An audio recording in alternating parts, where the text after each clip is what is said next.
강한 오염에 강한 약품을 사용하면서 리스크를 최소화한다는 것이 참 어렵기도 합니다. 왜냐하면 청소는 재료공학과 화학을 동시에 알아야 하고 현장마다 재료의 다양성과 온도, 복합오염의 종류도 특정할 수 없기 때문에 어떠한 공식으로 세척한다는 것은 논문으로도 발표하기 어려울 것입니다. 공식이라는 조건은 재료와 화학물질의 변수를 전부 포괄할 수 없기 때문입니다. 따라서 경험이 많은 청소업자는 많은 경험을 통해서 얻은 통계적으로 가장 안전한 방법을 추구할 것입니다.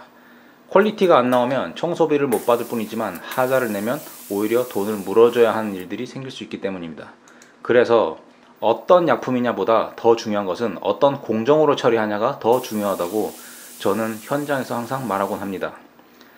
특정 상제나 특정 오염에 반응하는 화학식을 전부 다 고려할 수 없기 때문에 하자가 난다 안 난다 특정할 수 없습니다.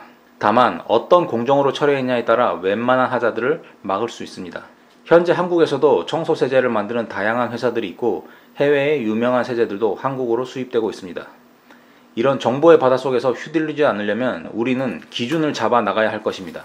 그렇지 않으면 이 세제가 좋다, 저 세제가 좋다, 세제회사의 상술에 넘어가서 사용하지도 않는 비싼 세제들을 사무실 한 구석에 가득 쌓이게 될 것입니다.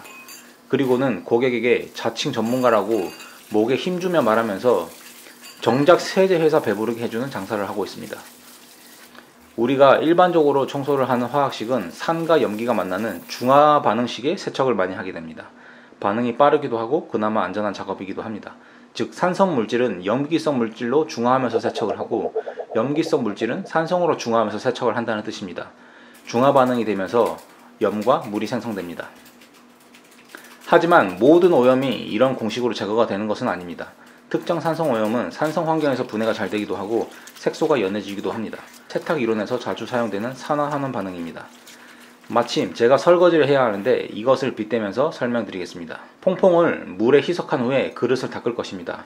이것은 계면활성제로 물과 기름이 잘 섞이게 만들어준 다음 이것을 물로 헹구면서 기름을 제거하는 원리입니다. 하지만 물과 섞이지 않는 딱딱한 산성물질은 계면활성제로 제거가 쉽지 않겠죠? 바로 주방 후드에 묻어있는 응고된 기름입니다. 딱딱하게 굳지 않았다면 뜨거운 물과 계면활성제로 세척할 수 있겠지만 현재 많이 응고되어 있으므로 이것은 중화 반응을 통해서 없앨 수 있습니다. 우리가 흔히 사용하는 오븐 클리너는 수산화나트륨이라는 강한 알칼리 물질로 이루어져 있습니다. 가성소다라고도 불립니다. 수산화나트륨으로 제거해도 되고 아니면 강한 알칼리성 물질인 과탄산소다로 제거해도 됩니다. 중요한 것은 약품보다 공정이라고 제가 설명드렸습니다. 우선 기름때가 잘 반응할 수 있게 뜨거운 물로 오염물을 충분히 녹여준 후에 얼마나 반응하는지 혹은 변색이 되진 않는지 샘플 작업을 먼저 해봅니다. 샘플 작업을 통해서 약한 농도에서 오래 반응을 할지 짙은 농도에서 짧게 반응을 할지 몇 번을 반복해야 될지 결정을 하게 됩니다. 이것은 오염을 제거하면서 생기는 하자를 막기 위함도 있고 청소 시간을 줄일 수도 있으면서 가장 효율적인 작업을 하기 위함입니다. 물론 이 작업은 여러 번 경험이 있는 업자들은 샘플 작업 없이 바로 진행 가능하겠지만 우리가 화학 반응의 결론을 예측할 수 없는 현장에서는 항상 이런 식으로의 샘플 작업을 통해서 미리 현장의 변수를 예측하는 것이 올바른 공정이라고 할 수 있겠습니다. 샘플 작업은 오염이 가장 심한 곳을 하거나 혹은 구석에 안 보이는 부분을 하는 것을 추천드립니다. 또한 잔여 세제나 세제가 묻은 다른 상자에 데미지는 없는지도 모두 고려해야 할 것입니다. 샘플 작업을 해보니 3:1의 희석비에도 1분 이내 반응으로 세척이 됨을 확인하였습니다. 그대로 세척을 진행해봅니다. 이번에는 과탄산소다를 물에 녹여서 작업해보겠습니다. 역시 가장 오염이 심한 부위에 샘플 작업을 한 후에 작업을 진행합니다. 전체로 세척을 해봤으나 아직까지 기름이 많이 남아있음을 확인하였습니다. 이럴 경우 농도를 높이거나 혹은 반응 시간을 좀 더 주는 선택을 할 수 있습니다. 반응 시간을 좀 더 준 후에 물로 충분히 린스 해줍니다. 깨끗하게 세척이 되었습니다. 만약 저에게 다른 계열의 알칼리 세제가 있더라도 이런 식으로 샘플 작업을 하면서 공정을 추가해 나가면 시간이 오래 걸리더라도 오염을 지울 수 있었을 겁니다. 세제의 성분이나 MSDS가 궁금하시면 초록누리라는 사이트에서 검색이 가능합니다. 안전 확인 대상 생활화학 제품이라는欄에 성분이 궁금한 화학 세제명이나 회사명을 입력하시면 됩니다. 국내에 유통되어 합법적으로 판매되고 있는 세제의 주성분들은 다 공개가 되어 있습니다.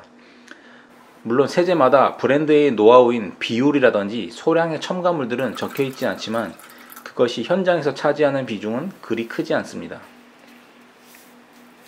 즉 주요 성분을 알면 목적에 맞게 구입할 수 있고 수백 가지의 여러 세제들을 마케팅에 속아 구매할 일은 줄어들 겁니다. 물론 여러 가지의 세제를 사서 테스트를 하며 검증된 데이터를 갖는 것은 중요한 작업 중 하나이나 주요 물질이 비슷한 세제를 굳이 중복으로 구매하거나 터무니없는 가격에 사는 것은 최소한 막을 수 있습니다. 우리는 사업이 없으면 호미로도 땅을 팔 수 있고 차가 없으면 걸어갈 수 있는 방향과 지표만 있다면 목표를 이루어내는 데에는 큰 문제가 없을 것입니다. 그제서야 자칭 전문가라 소개해도 부끄럽지 않을 것입니다.